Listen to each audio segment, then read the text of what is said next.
Est-ce que tu t'es déjà demandé comment tu pouvais réduire ton temps vis-à-vis des tâches quotidiennes que tu as et qui sont très répétitives, comme tes mails, la gestion de ton calendrier et même la gestion de tes contacts? Si c'est le cas et que tu es un entrepreneur qui cherche à optimiser son temps, eh bien tu es tombé sur la bonne vidéo. C'est ce qu'on va voir aujourd'hui ensemble de manière assez rapide. Le but, c'est de pas te montrer dans le détail de la technique comment ça fonctionne, mais bien de te montrer sur un ou deux workflows très précisément le flux global et de te donner l'agent IA complet, en tout cas les workflows N8N, puisque c'est N8N qu'on va utiliser directement dans la description. Donc tu pourras récupérer tout ce travail-là sous la vidéo et on va pouvoir commencer tout de suite avec une petite démo de l'agent IA où on va faire un focus sur l'agent calendrier parce que c'est celui qui m'a donné le plus de fil à retordre et c'est là-dessus que j'aimerais revenir sur un point un peu précis dans le workflow pour ceux qui ont des problèmes aussi sur la gestion agenda. Parce que voilà, moi de mon côté j'ai eu pas mal de soucis pour débugger ce workflow là. Il y avait pas mal de choses sur internet, beaucoup de personnes qui avaient le même problème. Malheureusement, toutes les solutions proposées ne fonctionnaient pas pour moi et donc j'imagine que ça ne fonctionnait pas non plus pour les autres et donc j'aimerais le partager. Donc on fera un focus sur calendrier.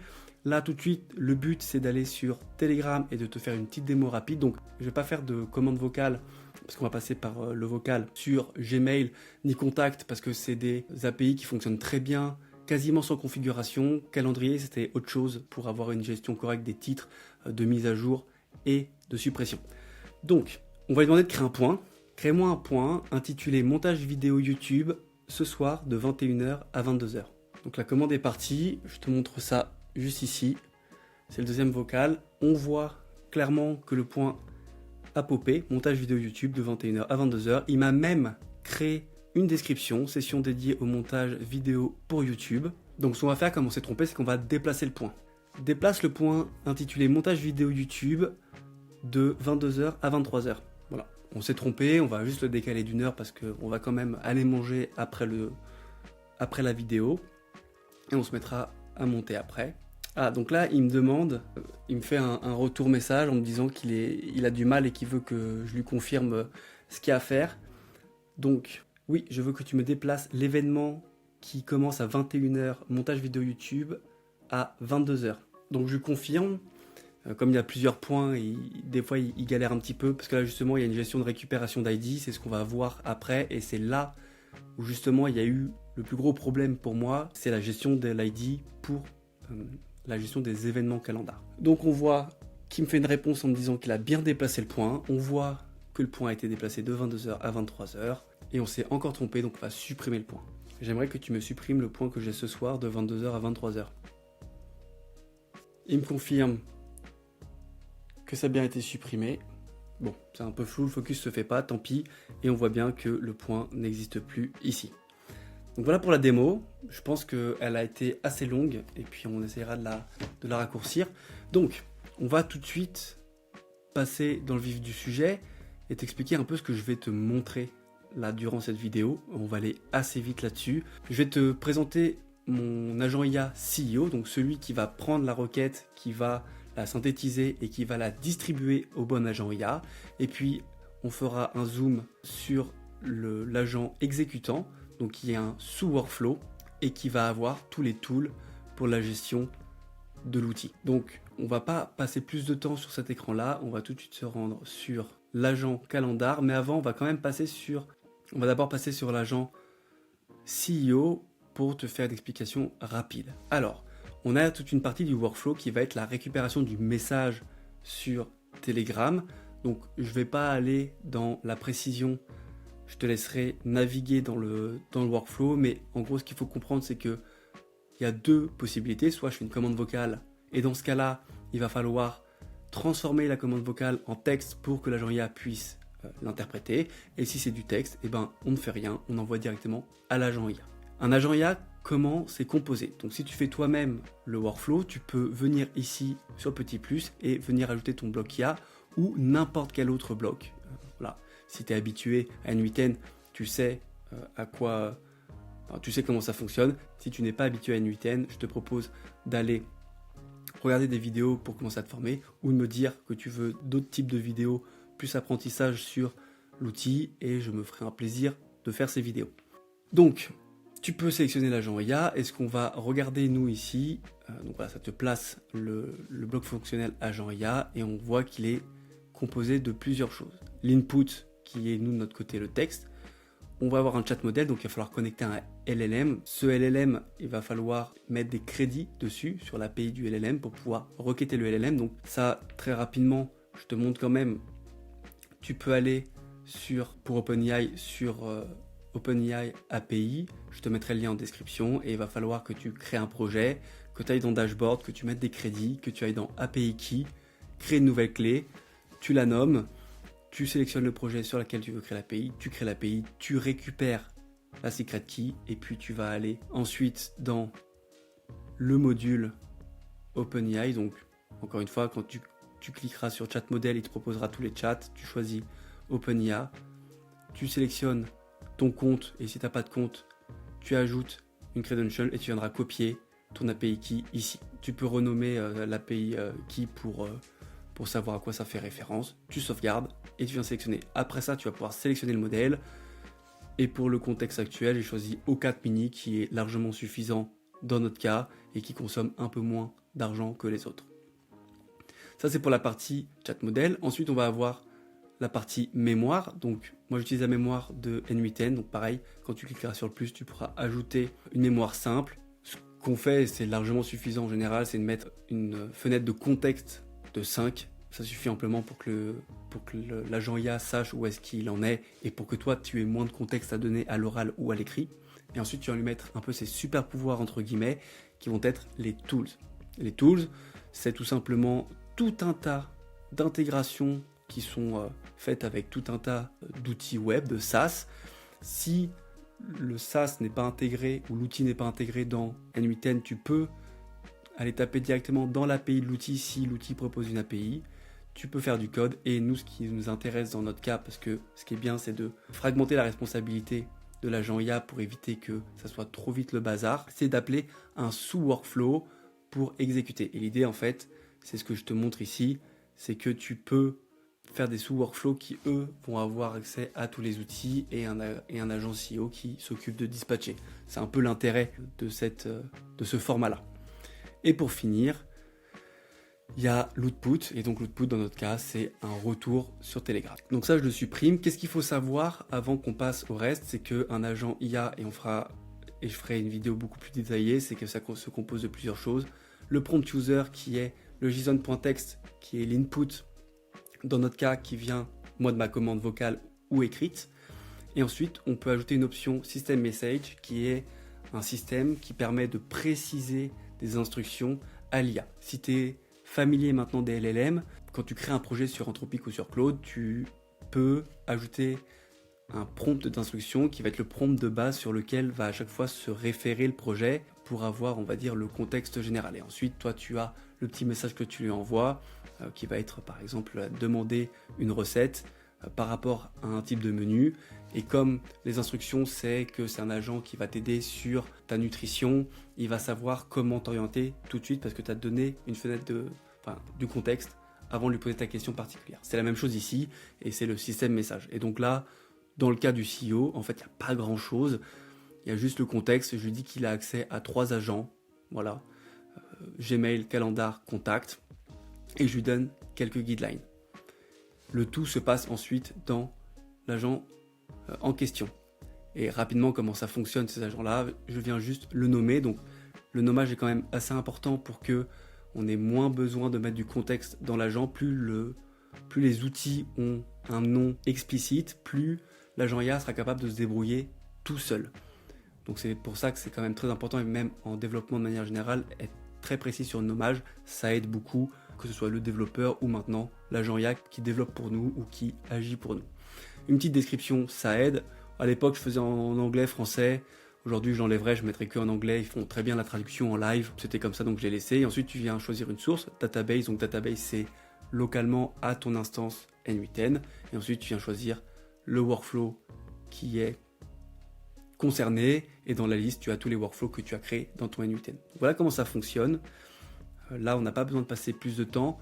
Juste, peut-être qu'il y a la fenêtre édition et la fenêtre exécution qui te permet de voir les exécutions qu'il y a eu et quand il y a eu des erreurs. Voilà. Ça, c'est l'agent. Je pense que je t'ai tout dit là-dessus. Peut-être la dernière chose que je peux t'ajouter sur cet écran-là et sur les écrans de manière générale, c'est que quand tu vas vouloir importer le fichier si tu prends l'agent entièrement que moi je vais te fournir en description, tu pourras venir ici, cliquer sur les 3 petits points et faire Import from File, ou faire un CTRL-C, CTRL-V du document JSON que tu auras récupéré en description et venir directement sur cette interface, faire CTRL-V, ça te collera directement le workflow, parce que voilà, à la base c'est quand même un outil de développeur et donc ils ont pensé à rendre le truc un peu user-friendly et rapide pour un développeur.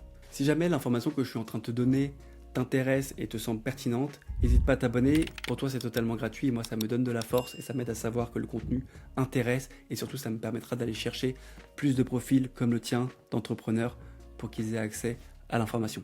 On peut reprendre. Donc, ceci étant dit, pour cet agent, je pense que j'y ai passé assez de temps. Je te montre rapidement le Gmail, voilà à quoi il ressemble. C'est pour ça que du coup, je sépare bien la responsabilité des agents. C'est parce que très rapidement, il y a beaucoup d'outils. Donc je te laisse imaginer que si on met tout sous le même agent, il va falloir lui donner beaucoup de contexte pour qu'il sache où aller du premier coup pour agir en fonction de ton instruction. Et surtout, visuellement pour toi, quand tu veux débugger ou mettre à jour quelque chose, c'est beaucoup plus long, beaucoup plus fastidieux. Donc ça, c'est le Gmail. À quoi ressemble Contact? Un peu à la même chose. Et si tu regardes bien, à chaque fois, le nommage est quand même assez précis. Comme ça, j'ai moins besoin de lui mettre de contexte dans le système message. Il est au courant que ce tool-là, très probablement, c'est pour juste gérer les contacts. Celui-là, c'est pour récupérer des contacts. Celui-là, c'est pour créer, supprimer, mettre à jour. Ni plus ni moins. Et donc, on va se focus un tout petit peu sur Calendar parce que c'est celui qui m'a donné du fil à retordre. Je vais y arriver. Pour ceux qui ont du mal avec celui-là, c'était un problème de gestion d'ID. Juste avant de revenir sur l'ID, pour ceux qui sont là plus pour la compréhension globale, tu as remarqué qu'il n'y a pas de contexte, il n'y a pas de mémoire. C'est normal parce que c'est le CEO qui s'occupe de ça, pas l'exécutant. Il y a quand même la connexion à LLM parce qu'on a besoin, l'IA va avoir besoin, en tout cas l'agent IA va avoir besoin de discuter avec le LLM pour savoir quoi faire en fonction du système prompt que j'ai. Et je vais te montrer le système prompt ici, il est un peu plus compliqué. Et on a un nœud déclencheur qui est juste, je me déclenche quand je reçois une info d'un autre workflow. Et donc je t'ai montré précédemment, le CEO lui peut envoyer à un sous-workflow la commande que lui il a synthétisée. C'est le cas ici, donc en fait tout simplement, je lui dis de récupérer toutes les données et la petite subtilité qu'il faut connaître si tu veux faire toi-même les choses, c'est que cette fois-ci, le prompt, c'est le JSON.query, donc pas du texte, mais ça vient d'une requête interne à n8n, donc ça il faut juste le savoir. Une fois qu'on le sait, c'est bon, mais c'est un point query, c'est pas un point texte ou un point autre chose, c'est interne à n8n. Avant de passer au petit problème que j'ai eu, pour ceux qui sont là pour ça, je vais quand même donner un tout petit peu de contexte sur le système prompt qui est là pour le coup beaucoup plus long, et c'est normal parce qu'on veut qu'il soit précis et surtout la gestion de calendar, comme je le disais un peu précédemment, est beaucoup plus compliquée. Je les ai coupés en plusieurs parties. La première, je lui explique quel genre d'assistance c'est. La deuxième, je vais lui dire quel genre de réponse je veux sur la date. Donc en gros, je lui donne un peu le format de la date, à quoi ça ressemble. Et on voit sur la partie résulte, il transforme automatiquement l'expression que je lui donne. Je lui donne des guidelines générales, je lui donne des exemples, je lui donne aussi les variables que j'utilise. Donc je décris les variables. Typiquement, pour celui qui m'a le plus embêté, l'ID, je lui dis que moi, dans mon workflow, Event ID, c'est égal à l'ID de l'événement. J'ai défini aussi une start date et une end date pour que lui sache quand j'appelle la fonction start date ou end date à quoi ça correspond. Et je les ai renommés pour avoir une sorte de cohérence. À savoir, tu n'es pas obligé de les renommer. Si tu demandes à... Je vais te montrer à l'IA de te faire le modèle par défaut, il va te les nommer. Tu peux garder ce nommage-là, mais il faut toujours que le nommage que tu choisis soit consistant dans ton workflow, sinon l'agent IA risque de se perdre. Je lui donne encore une fois des petits exemples, des comportements, donc clarifier s'il a un problème, me demander une validation s'il n'est pas sûr, et ensuite je lui donne tous les outils auxquels il a accès et comment l'utiliser, notamment pour la mise à jour d'un événement ou la suppression d'un événement. Je lui dis que avant ça, il doit passer par l'outil getEvent pour récupérer l'ID. Et c'est là que c'était un peu compliqué, et malgré les recherches que j'ai faites et ce que j'ai pu voir sur internet, ça ne fonctionnait pas pour moi. Ce qui a fonctionné pour moi, c'est ça. C'est dans getEvent, on définit notre nœud, je ferai un tout petit aparté là-dessus après. Une fois que le nœud est défini, on peut venir cliquer sur options, donc je vais récupérer ça. On a l'onglet options, on peut venir ajouter une option et on peut prendre l'option champ. L'option champ va nous permettre de définir ce qu'on veut récupérer. Donc là, c'est pas nous qui le définissons, on récupère des paramètres qui sont liés à Google, donc il faut mettre ces noms-là exactement. On veut récupérer des items, et dans les items qu'on veut récupérer, on veut récupérer l'ID de l'événement, on veut récupérer le titre de l'événement, et on veut récupérer la date de début, l'heure de début. Voilà, je ne rentre pas plus dans l'explication, s'il y a besoin, n'hésite pas à me demander en commentaire. Et l'idée maintenant, c'est de te montrer pourquoi on va récupérer l'ID, parce que pour mettre à jour un événement, il faut avoir l'Event ID. Le fameux Event ID, il est là. Quand on fait une expression qui vient d'un agent IA, il y a un from AI. C'est la seule chose qu'il faut savoir, c'est que dans le contexte d'agent IA, une expression commence toujours par $from AI. Comme ça, on sait que l'expression vient de l'agent. On récupère la clé qui est l'Event ID. Ça, on a vu ensemble que c'était défini dans le message prompt. Et je mets une petite description pour être bien sûr que l'agent IA sache à quoi ça fait référence. Mais ça, je pourrais l'enlever puisque je l'ai déjà défini dans mon système message. Et ensuite, je lui dis à quoi il a accès en cas de modification. Donc, il n'est pas obligé de modifier la description, ni la date, ni le titre, si c'est pas demandé. En général, pour l'update, on demande mettre à jour l'heure de début et l'heure de fin. Mais ça, si tu veux rajouter des champs, et ben tu cliques sur Add champ, et puis si tu veux modifier attendee, enfin les participants, tu peux. Si tu veux modifier l'ID, tu peux. Dangereux, mais tu peux modifier la localisation, etc. Tu peux modifier plein de choses. C'est toi qui choisis. Moi, j'en ai mis 4 par défaut, ça suffit largement pour mon utilisation, mais toi, tu peux aller plus loin. Donc ça, c'est la définition de tes paramètres et le fameux Event ID. Donc pareil pour Delete ID, on voit que il est ici. Là, j'avais précisé, c'est à l'époque où j'avais plein de problèmes, donc j'avais précisé la clé dont tu as forcément besoin, la description et le type. Ce qui est bien avec NU10, et c'est bien fait, c'est que quand tu cliques sur ta fonction, tu vois ce qui se passe. Donc là, j'ai cliqué sur string, il m'a souligné type, donc je sais que j'en suis là dans la définition de ma fonction. D'ailleurs, je sais pourquoi l'update bug de temps en temps, c'est parce que il me manque mes accolades. Voilà. Là, ça va un peu mieux fonctionner. Je vais sauvegarder. Hop. Donc voilà comment ça fonctionne. Donc ça, c'était... ça, c'est un bug, ça n'a rien à faire ici. Donc on voit que je peux récupérer un seul événement si je veux. Je peux créer un événement, je peux mettre à jour un événement, je peux supprimer un événement. Je peux récupérer les disponibilités de mon agenda. Je peux récupérer plusieurs événements à la fois. Et je peux créer un événement avec des participants. Je pense que c'est intéressant que je te fasse une toute petite aparté sur comment on crée un tool, en tout cas à partir d'intégrations qui sont déjà faites dans NU10. Maintenant que j'ai donné pourquoi c'était un peu compliqué pour Calendar, pour ceux qui veulent, ce qu'il faut c'est juste, alors tu peux ajouter via le petit plus ici, ou directement via le petit plus de tool ici. Donc tu viens chercher Google. D'ailleurs il y a on peut faire beaucoup de choses. Ça c'est top, on peut automatiser toute notre suite Google. C'est très pratique pour faire du taf et pour surtout gagner du temps. Moi ce que je cherche là c'est Google Calendar. Et donc là ce que je veux faire c'est rapidement te parler de la logique qu'il y a derrière tout ça. La première chose, et je te le disais au début, c'est de bien nommer ton nœud. Donc par exemple là si on veut créer un événement, tu vas vraiment lui dire à quoi ça correspond. Comme ça, tu es moins obligé de faire de la description dans ton système message. C'est quand même bien de le faire.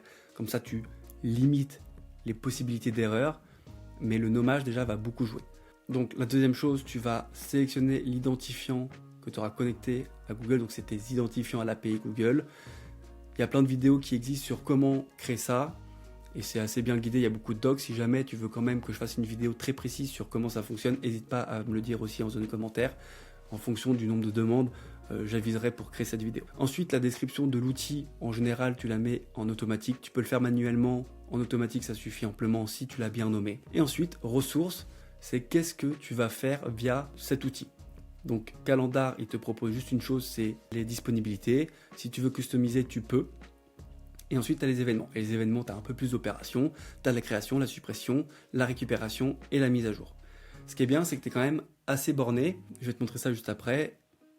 Calendar, tu choisis le calendrier qui est associé à ta connexion API. Donc moi, dans mon cas, voilà, c'est mon adresse actuelle. Et ensuite, tu peux définir la date de début et la date de fin. Par défaut, il te donne ce que lui, il utiliserait. Moi, tu as vu tout à l'heure que j'ai changé. J'ai mis mon start date et mon end date depuis l'IA. Et ce que tu peux faire, c'est...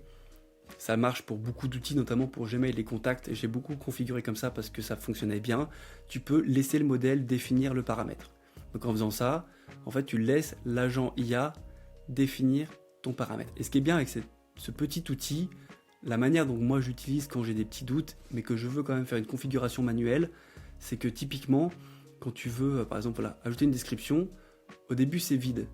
Et si tu ne sais plus qu'il faut faire accolade $open, pas OpenIA, from IA et ta variable, tu peux demander au modèle de définir, supprimer la définition automatique et en fait l'outil t'a pré-rempli t'as pré-rempli le champ. Donc là, si toi tu es comme moi et t'aimes bien définir tes variables, tu changes le nom de ta variable, ou alors tu laisses comme ça et tu sais que tu peux venir dans ton système message, venir dire que ta description dans notre contexte est égale à la description de ton événement. Donc moi, dans mon contexte, ici, je mettrai event description parce que dans mon workflow, j'ai défini ce paramètre comme ça et je supprime en général ce qu'il y a derrière parce que c'est amplement suffisant d'avoir le nom du paramètre. Ça fonctionne très bien. Donc voilà comment ça fonctionne pour un nœud. Tu peux répliquer ça pour tous les nœuds et de toute manière, encore une fois, tu pourras récupérer tout le workflow de mon agent CEO et de mes 3 agents Gmail,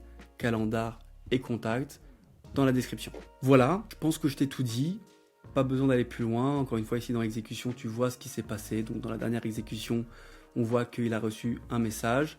On va s'amuser de regarder à quoi ça correspond. En regardant ici, on voit qu'on est bien le 3 juillet. La query, c'était supprimer l'événement, montage vidéo YouTube prévu ce soir à 22h, de 22h à 23h, pardon. Et donc ensuite, lui, ce qu'il a fait, c'est qu'il est allé d'abord... Alors, il a chatté avec le LLM pour savoir ce qu'il avait à faire et pour process toutes les infos. Il est obligé de passer par là. C'est ce qui rend ce bloc fonctionnel IA fonctionnel. Et on voit bien qu'avant de supprimer, comme je le demande dans le système message, il est passé dans GetEvent pour récupérer l'ID. Ok. Hop, là, il a récupéré l'ID sur Google. Et ensuite, il est allé dans Delete Event pour supprimer l'Event ID qui est ici. Et comme je lui ai défini au préalable que ID c'était Event ID dans mon contexte, il a été capable de ce bloc-là où il sait que c'est ID qui est égal à l'ID l'ID qu'on a sous les yeux. Il sait que dans Event ID, quand il passe ici, l'Event ID c'est l'ID. Donc on aurait pu laisser ID tout le long. Moi j'ai fait cette transformation là parce que c'était la partie que moi j'ai créée hors Google. Mais voilà, c'est pour un peu illustrer. Je pense que ça va un peu de soi, surtout si tu as l'habitude de ça. Si tu n'as pas l'habitude de ça, ça peut paraître un peu compliqué.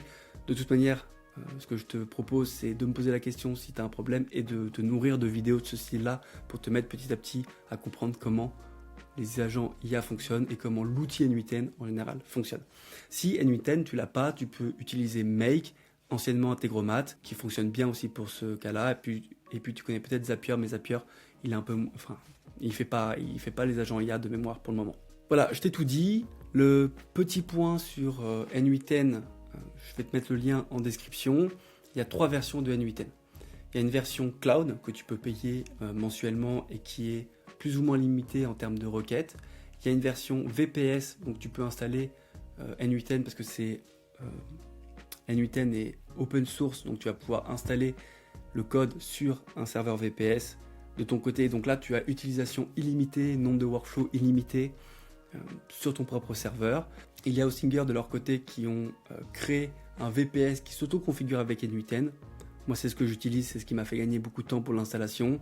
Et ensuite, tu peux aussi installer N8N sur ton PC directement puisqu'il est open source. Par contre, ce qu'il y a à savoir, et c'est dommage parce que tu perds l'utilité du cloud, c'est que en local sur ton PC, pour utiliser ton agent IA, il faudra que ton PC soit allumé, forcément. Alors que sur le cloud, j'utilise mon agent IA quand je veux dans la journée, ça pose pas de problème. Je finirai par le fait que si tu es intéressé d'aller plus loin et que tu as un business IA ou que tu veux intégrer de l'IA dans ton business, je te mets mon agenda en description. N'hésite pas à prendre un rendez-vous avec moi. Je mets un certain nombre de rendez-vous gratuits toutes les semaines. Donc ceux d'après sont forcément payants parce que ça me permet de trier, comme il y a quand même une demande assez forte, les gens qui sont sérieux et qui veulent réellement travailler, avoir un audit et intégrer de l'IA. Ça me permet de faire un premier filtre. Voilà, sache qu'en début de semaine en général, je mets des points dans mon agenda qui vont être totalement gratuits. Et donc voilà, si tu es assez rapide, n'hésite pas à en choper un.